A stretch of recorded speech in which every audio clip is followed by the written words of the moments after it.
Salve, salve, rapaziada! Estamos chegando com mais um vídeo aqui no canal e no vídeo de hoje, aproveitando até essa folga da NBA, falaremos sobre Johnny Manziel. Quando a fama e o dinheiro destroem a sua carreira e a sua expectativa de vida. Eu nem tava planejando fazer esse vídeo um dia aqui no canal, porém, depois de ter feito o vídeo sobre o Cooper Flag talvez ficar em Duke mais uma temporada, me veio a ideia, né? Porque eu mencionei o caso do Manziel no vídeo por conta da situação onde a NCAA não permitia que os jogadores fizessem dinheiro com a sua imagem, agora é permitido. E o Manziel, como eu citei, ele foi um desses exemplos, um dos jogadores que depois que viu a sua faculdade fazendo tanto dinheiro e ele sem ganhar nada, ficou revoltado com isso e foi atrás de meios ilegais para ganhar dinheiro. Ele foi um dos jogadores mais empolgantes do college football, foi um fenômeno midiático, uma lenda universitária e se tornou um dos maiores colapsos, decepções, busts da NFL.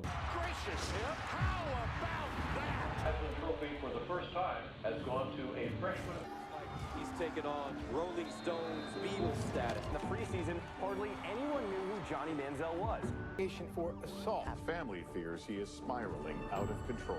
Eu adorei te ver aqui, apesar de todas as peripécias, eu ainda te amava. Sim, senhor. Johnny Manziel nasceu em 1992 no Texas e desde pequeno ele mostrou talento para os esportes e foi no futebol americano que ele brilhou mais. No ensino médio, suas jogadas improvisadas e o seu braço potente chamaram a atenção das universidades, porém, ele acabou não recebendo uma bolsa de estudos da sua faculdade favorita. Em seu último ano na escola, Johnny Manziel anotou 74 touchdowns, o que chocou a mídia quando descobriu quem ele era, porque acharam que era 74 touchdowns em toda a sua carreira na escola, mas não. Foi apenas em uma season. Ao todo foram 44 touchdowns passados e apenas 5 interceptações. Além disso, ele conseguiu 30 touchdowns correndo com a bola. Foram mais de 3.500 jardas passadas e mais de 1.600 jardas corridas no mesmo ano. Se você assiste NFL, se você já jogou o college football, se já jogou o Madden NFL, se fez alguma dessas três coisas, você tem uma noção de que 74 touchdowns em uma temporada de 12 jogos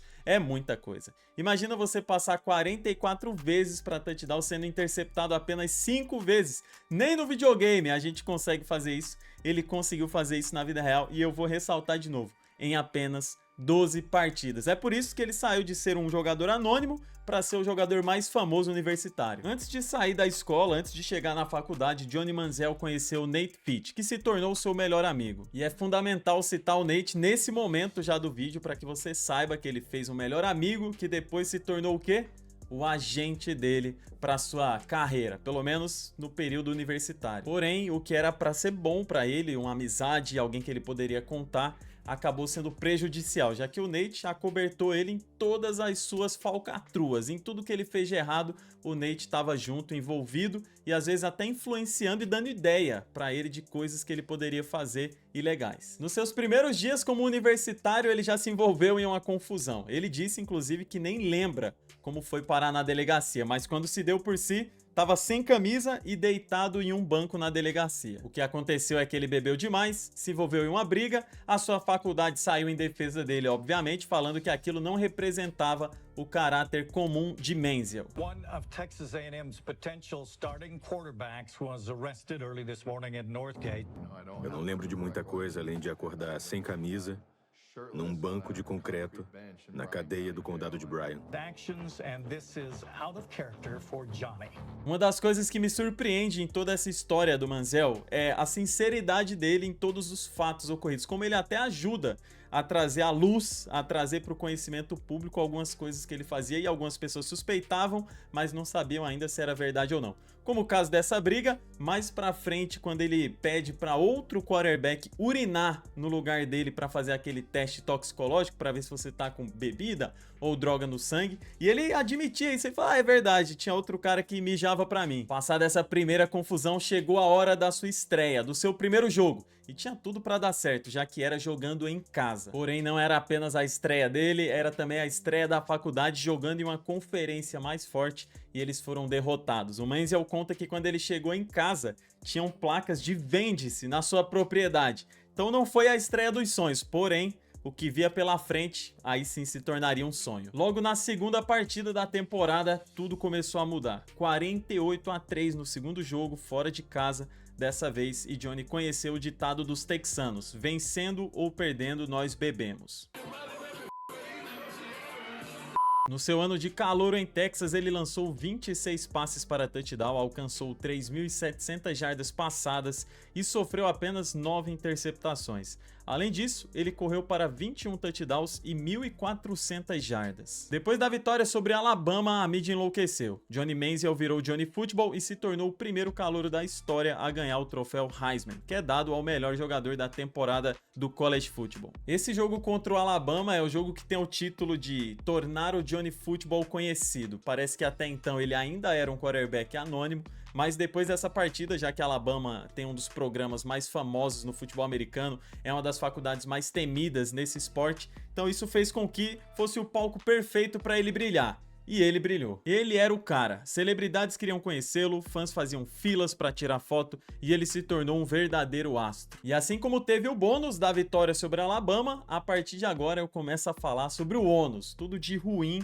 todo o caos que cercou o Johnny Football a partir dali. É importante mencionar agora aquilo que eu falei no começo do vídeo outra vez, que é o que me motivou a fazer esse vídeo, né? Porque eu tava comentando sobre o Cooper Flagg tá ganhando uma grana agora, que isso é legal, ganhar dinheiro com a sua imagem na NCAA, e o Johnny Football, como jogava em uma época que não era possível, viu o seu nome dando muito dinheiro para sua faculdade sem que ele pudesse receber nada em troca. Para vocês terem uma ideia, a faculdade conseguiu vender todo o estoque que tinha com a camisa, com o número e o nome do Manziel. Além disso, eles faziam várias sessões onde ele autografava itens como capacetes para os torcedores levarem para casa. E vocês lembram do Nate? É nesse momento que ele vai aparecer com mais importância, porque foi a partir daí que o Manziel viu a necessidade de ter alguém para ajudar ele a lidar com essa pressão pública, já que tanta gente cercava ele a todo tempo. Para vocês terem noção, mais um fato curioso: ele não conseguia mais ir para a faculdade, ele teve que fazer aula online, porque sempre que ele botava o pé na faculdade,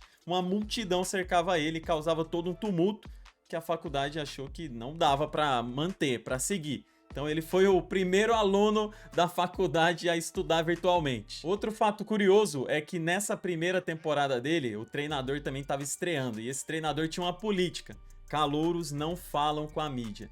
Então você imagina, o Johnny se tornando cada vez mais e mais popular, sem nunca ter dado entrevista. Então ficava um mistério: quem é esse cara? Quem é esse quarterback calouro que tá tendo tanto sucesso, sendo cogitado pro Heisman, que ele ganhou futuramente, e ficou toda essa mística: quem é esse cara? Enquanto a mídia não sabia quem ele era, as pessoas próximas afirmavam: eu nunca vi alguém jogar tão bem quanto ele joga, mas viver da maneira como ele vive. Porque o seu agente, o seu amigo Nate, dizia que ele não estudava os jogos, ele não estudava os adversários, ele não estudava o livro de jogadas, ele só queria saber de beber, pegar mulher e fazer dinheiro. E é nessa frase, fazer dinheiro, que entram os primeiros atos ilegais do Johnny Football, porque ele começou a dar autógrafos cobrando por isso e não podia. Segundo o Johnny e o Nate, o que motivou eles dois a prepararem essas sessões particulares, escondidas, onde eles ganhavam dinheiro dos fãs, foi ver a faculdade ganhando rios de dinheiro. Inclusive,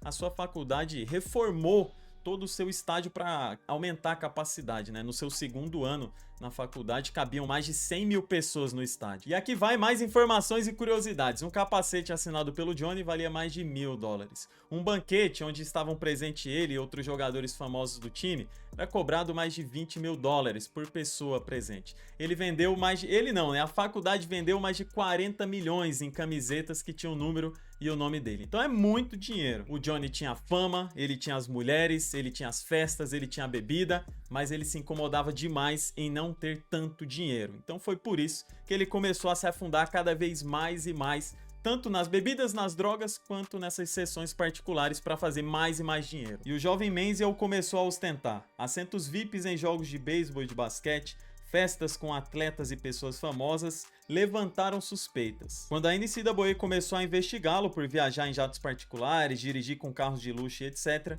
o seu amigo Nate inventou uma história de que a família de Manziel era muito rica e que era dali que vinha todo o seu dinheiro. Na justiça, a NCAA não conseguiu provar que o Johnny estava fazendo dinheiro de uma maneira ilegal, então não conseguiu aplicar uma punição nele. Na verdade, aplicaram até uma punição, mas foi de apenas não participar de metade de um jogo. Com isso, você imagina, ele e o seu amigo estavam vivendo um sonho, né? Fazendo dinheiro, tendo tudo que eles queriam, e sem serem pegos pela NCAA. Vencer a Alabama teve um peso absurdo no comportamento do Johnny, na sua mentalidade também, e outro fator que contribuiu para isso foi ele vencer o Heisman. Nunca um jogador calouro tinha vencido o prêmio de melhor jogador da temporada, e ele foi o primeiro a fazer isso. Johnny se sentia um tubarão em um aquário. Ele se sentia prejudicado financeiramente pela NCAA, se sentia pressionado pelo seu time, de maneira que ele já não comparecia nos horários marcados para os treinos, sempre chegando atrasado. Ele mesmo chegou a tuitar que não via a hora de sair da faculdade. Ele realmente estava se sentindo preso, como se não pudesse viver a vida que ele queria. Como eu tô dando muita ênfase ao que aconteceu fora do campo nesse momento do vídeo, você pode ter esquecido de quem ele era no campo e pode estar pensando, caramba, tava na cara que esse cara aí era um boost. Porém não, tá? Tem que lembrar que no campo era magia, no campo era mágica, ele fazia chover. Tanto que o seu sinal, né, de dinheiro aqui era praticamente uma chuva de dinheiro no seu bolso, e os torcedores sempre pediam para ele repetir esse sinal touchdown após touchdown. Porém, como fora do campo as coisas estavam saindo do controle, a sua família e ele chegaram à conclusão de que ele precisava agora sim de um agente profissional. Não dava mais para ficar com o seu melhor amigo agenciando ele. Com um novo agente, com alguém tentando colocar ele na linha, agora que tinha terminado o seu período na faculdade depois de 2 temporadas e ele estava se colocando elegível para o draft, tinha chegado a hora de mudar o comportamento, de se comprometer mais. E ele até conseguiu fazer isso com o novo agente. Nas primeiras semanas juntos, nos primeiros meses que eles trabalharam juntos, antes de chegar ao draft, ele se comprometeu a treinar, não publicou mais nas suas redes sociais fotos ou frases que pudessem fazer os dirigentes dos times da NFL desistirem dele. Então, por algum tempo, ele conseguiu se manter na linha. Inclusive, esse novo agente dele disse que fazia exames toxicológicos nele a cada 15 dias, para saber se ele estava realmente livre da bebida, livre das drogas, e até caso algum time quisesse saber como que estava a situação dele, ele ter prova, né, para mostrar para eles, ó, tá aqui, ó, ele tá limpo. O problema é que na semana do Combine, ele não aguentou. Acabou chutando o balde e encheu a cara. Ele bebeu, se drogou, mas conseguiu ligar pro seu agente e falar, cara, fiz besteira, tô muito doidão aqui, você precisa me ajudar. O agente dele, por sua vez, teve uma ideia. Johnny, seguinte, você vai fazer uma série de coisas aqui pra gente tentar desintoxicar o seu corpo, e a gente vai usar de desculpa que os seus pais estão no hospital. Ou seu pai ou sua mãe vai ter um problema do coração e você vai dizer que vai ter que sair do Combine pra ir ver eles. Por mais maluco que pareça essa ideia, acabou dando certo. Por horas e horas ele ficou bebendo água para que, né, tivesse muita urina para sair e levar junto todo o resto de bebida e de droga.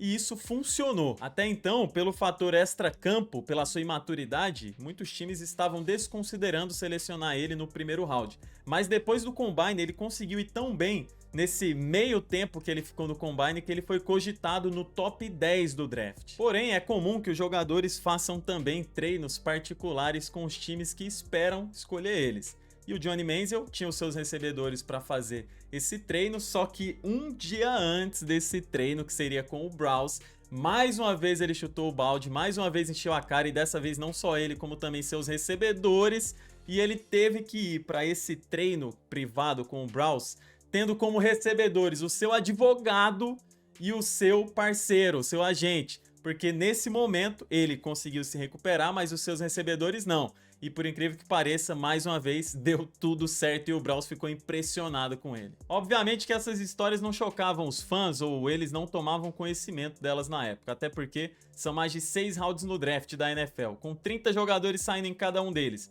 É muita gente para prestar atenção e conhecer a vida íntima de cada um deles. Os torcedores dos times que precisavam de um QB queriam ele desesperadamente. Todo mundo queria o Johnny Football. Depois de selecionado pelo Browns, a expectativa era enorme. Os fãs achavam que ele mudaria o destino da franquia, mas a realidade foi outra. Seu estilo de jogo não se adaptou à NFL. Ele não estudava os playbooks, chegava atrasado nos treinos e continuava mais focado em festas do que no esporte. Em seu ano de estreia, ele teve performances desastrosas e no segundo ano começou a mostrar sinais de melhora.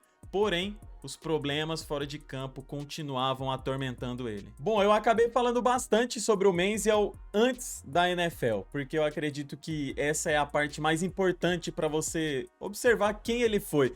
O da NFL você vai ver que não deu certo. Ele jogou pouquíssimo, não chegou a jogar 10 jogos por temporada nas 2 temporadas que ele esteve em Cleveland. Então por isso que eu não vou dar muito foco aqui à NFL. O que você precisa saber sobre ele na NFL é que ele chegou lá, não queria estar lá, falou que desde o momento que ele chegou em Cleveland não esteve satisfeito em nenhum momento, não foi feliz em nenhum momento.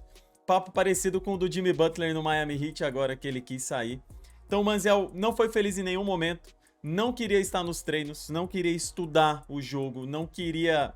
Sabe, parece que ele estava totalmente desconectado. Parece que nada daquilo que tinha na NFL satisfazia ele. E não era o time, tá? Não era o time, não. O problema não era o Cleveland Browns. O problema era realmente ter que se comprometer com uma rotina de treinos, de responsabilidade, de maturidade, cumprir horários, ter que estar não só no horário, mas ter que estar fisicamente e mentalmente ali. Então parece que a mente dele não conseguia se conectar com a realidade, com os compromissos que ele tinha, com as responsabilidades que ele tinha que assumir agora como um jogador profissional de futebol americano. Então, enquanto ele estava na escola, estava divertido, porque ele não precisava ter uma rotina tão exaustiva de treino, sabe? Ele podia ir lá jogar e jogar bem, como ele era mágico jogando, e depois ir pra farra. Então, ele já apresentou no extracampo vários problemas, só que no campo ele resolvia. Só que isso antes de chegar no futebol profissional. E é por isso que eu tô mencionando aqui que eu retratei muito mais e trouxe muito mais ênfase para tudo o que aconteceu na carreira dele antes da NFL. Porque aí sim eu acredito que tem esse conteúdo, tanto da magia dele em campo, quanto da desorganização da vida dele fora do campo. E eu me aproximo do final desse vídeo usando uma expressão que ele mesmo usou. Ele sentia que podia fazer tudo. E isso é o que a fama e o dinheiro podem trazer para a vida de uma pessoa. Essa sensação de que ela pode fazer qualquer coisa. Acabou gerando mais problemas ainda para ele. Teve discussão com a sua namorada, que no caso virou ex, né? Teve discussão com a sua ex-namorada, agressão doméstica. Teve problema de estar com ela dentro de um carro e ela querer pular para fora do carro no meio da discussão entre eles dois. Foi uma grande tragédia. Hoje ele vive com os pais. Aparece em muitos podcasts, se você acessar o Instagram dele. No final da série, do documentário na Netflix, na verdade ele está com os pais. Hoje eu não sei se ele ainda mora com os pais, mas ele apareceu na porta dos pais dele dizendo: não tenho pra onde ir, não tenho mais dinheiro. Ele planejou, é importante também falar aqui nessa reta final desse vídeo, que o plano dele, que ele conta no final do documentário, é que ele queria gastar todo o dinheiro que ele tinha e depois tirar a própria vida. A carreira do Manziel mostra pra gente que nem sempre dinheiro e fama ajudam. Às vezes eles podem atrapalhar e acabar com os seus planos, acabar com aquilo que você tinha projetado para sua vida. Eu volto a falar o que eu tinha comentado em alguma parte desse vídeo, que me surpreende a sinceridade do Manziel falando dos ocorridos, tanto dele quanto do amigo dele. Ele disse que até hoje tem a primeira carteira que ele comprou da Gucci, se eu não me engano. Então, sabe, ele não é como se ele tivesse se arrependido totalmente de tudo que ele fez. Parece um cara que viveu de uma maneira maluca, de uma maneira intensa, sem se preocupar com o amanhã, sem se preocupar com as consequências. E é como se ele tivesse, pelo menos no momento que ele fala dos relatos do documentário, é como se, caso ele tivesse uma chance para viver de novo a carreira dele, como se ele não fosse ter sucesso, como se ele fosse outra vez tropeçar no poder que a fama traz, no poder que o dinheiro traz, ou na ilusão de poder que essas coisas trazem. Porque é isso, ele sentia que podia fazer qualquer coisa, então fazia o que ele bem entendia e não se preocupava com os seus compromissos como um jogador profissional. Esse vídeo, como eu mencionei também anteriormente, surgiu de um gancho, de um papo sobre basquete, de um papo sobre o Cooper Flag. Então talvez tenham mais ganchos aqui mais pra frente no canal. Se você gostou, me ajude deixando o seu like, se inscrevendo no canal. Você pode ativar as notificações para sempre ser lembrado que sai vídeo novo, mas o foco do canal nesse momento é falar sobre a NBA, falar sobre os prospectos que devem chegar na NBA e da liga que a gente ama tanto. Valeu, galera, um abraço, fiquem com Deus e até o próximo vídeo aqui no canal.